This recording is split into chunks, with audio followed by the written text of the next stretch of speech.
भगवते वासुदेवाय।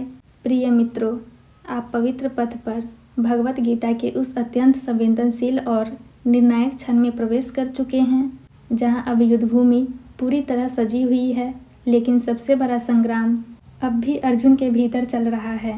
अब तक हमने देखा अर्जुन का रथ बीच में आ चुका है, कृष्ण सारथी हैं और अर्जुन पहली बार पूरी सच्चाई को देखने के लिए साहस जुटा रहा है। अब आगे अर्जुन के शब्द और अधिक गहरे हो जाते हैं। श्लोक 23। मैं उन सबको देखना चाहता हूँ जो यहाँ एकत्र होकर दुर्बुद्धि दुर्योधन को युद्ध में प्रसन्न करने की इच्छा से आए हैं। मित्रों, यह वाक्य अर्जुन के मन की गहराई को पूरी तरह खोल देता है।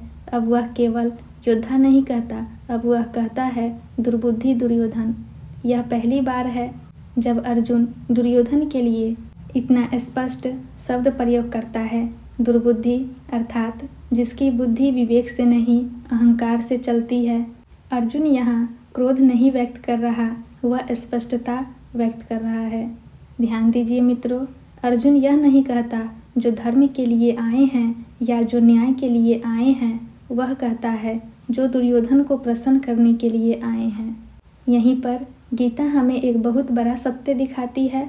जब लोग धर्म के लिए नहीं, किसी व्यक्ति को खुश करने के लिए एकत्र होते हैं तो विनाश निश्चित होता है।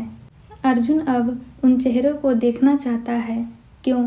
क्योंकि अब तक युद्ध एक सिद्धांत था, अब वह देखना चाहता है कौन कौन लोग अपनी बुद्धि, अपना विवेक और अपनी मानवता दुर्योधन की प्रसन्नता पर समर्पित कर चुके हैं। यह बहुत पीड़ादायक क्षण है, क्योंकि अर्जुन जानता है इनमें से कई लोग गलत नहीं हैं, लेकिन वे गलत के साथ खड़े हैं। मित्रों, यह वही पीड़ा है जो आज भी हमें होती है जब हम देखते हैं अच्छे लोग, समझदार लोग, पढ़े लिखे लोग, लेकिन फिर भी वे अन्याय का साथ देते हैं सिर्फ इसलिए कि कोई शक्तिशाली व्यक्ति प्रसन्न रहे। अर्जुन यही देखना चाहता है कौन कौन लोग दुर्बुद्धि को प्रसन्न करने आए हैं।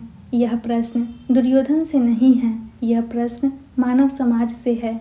गीता यहाँ बहुत गहरा आईना दिखाती है। गलत व्यक्ति से अधिक खतरनाक वे लोग होते हैं जो गलत को समर्थन देते हैं।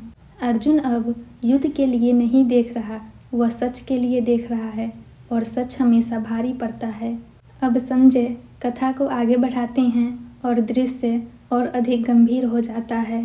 श्लोक 24। हे भारत यानी धृतराष्ट्र, अर्जुन द्वारा ऐसे कहे जाने पर श्री कृष्ण यानी ऋषिकेश ने श्रेष्ठ रथ को दोनों सेनाओं के बीच खड़ा कर दिया। मित्रों, यह श्लोक बाहरी रूप से बहुत शांत है, लेकिन इसके भीतर पूरी गीता का बीज छिपा है। ध्यान दीजिए, कृष्ण बिना कोई प्रश्न किए रथ को बीच में खड़ा कर देते हैं। वे अर्जुन से यह नहीं कहते तुम कमजोर हो रहे हो या यह समय सोचने का नहीं है। वे कुछ नहीं कहते, वे रथ को बीच में खड़ा कर देते हैं। यह कृष्ण का सबसे बड़ा गुण है। वे तब नहीं बोलते जब शिष्य तैयार नहीं होता, वे पहले परिस्थिति को पूरी तरह देखने देते हैं।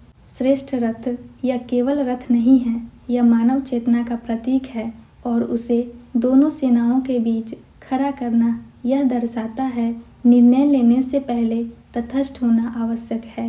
कृष्ण जानते हैं अर्जुन को अभी देखना है, महसूस करना है, टूटना है, क्योंकि जब तक मनुष्य पूरी पीड़ा से नहीं गुजरता तब तक ज्ञान उतरता नहीं। धृतराष्ट्र को हे भारत कहकर संबोधित करना भी बहुत गहरा संकेत है। भारत, जिस भूमि का धर्म, त्याग, सत्य और न्याय रहा है। संजय मानो धृतराष्ट्र से कह रहे हो, आप सुन तो रहे हैं लेकिन देख नहीं पा रहे, और यह त्रासदी है। धृतराष्ट्र के सामने सारा सत्य है, लेकिन वह अपने मुंह से बंधा हुआ है। मित्रों, यह श्लोक हमें यह सिखाता है जब हम सच देखना चाहते हैं तो कृष्ण हमें बीच में ले आते हैं, और जब हम सच से भागते हैं तो हम धृतराष्ट्र बन जाते हैं। कृष्ण का रथ बीच में खड़ा है। अब अर्जुन देखेगा अपने गुरु, अपने पितामह, अपने संबंधी, और यहीं से उसका हृदय टूटने लगेगा। युद्ध अब हथियारों का नहीं है, युद्ध अब आंसुओं का है। प्रिय मित्रों, इन श्लोकों में गीता हमें यह सिखाती है कृष्ण हमें कभी धक्का नहीं देते वे हमें देखने का साहस देते हैं।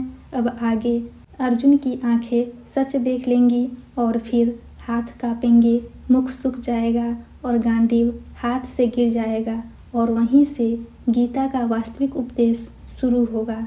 यदि यह वाणी आपके भीतर हृदय तक जा रही है तो यही पवित्र पथ है। गीता सुनना आसान है, लेकिन गीता को सहना साहस मांगता है। लाइक, शेयर एंड सब्सक्राइब कीजिए, इसलिए कि यह साहस, यह विवेक, यह दृष्टि और हृदयों तक पहुँचे। पवित्र पथ के साथ बने रहिए। अगले श्लोकों में अर्जुन का विषाद पूरी तरह प्रकट होगा और वहीं से मानव जीवन का सबसे दिव्य प्रकाश उतरेगा। ओम शांति शांति शांति।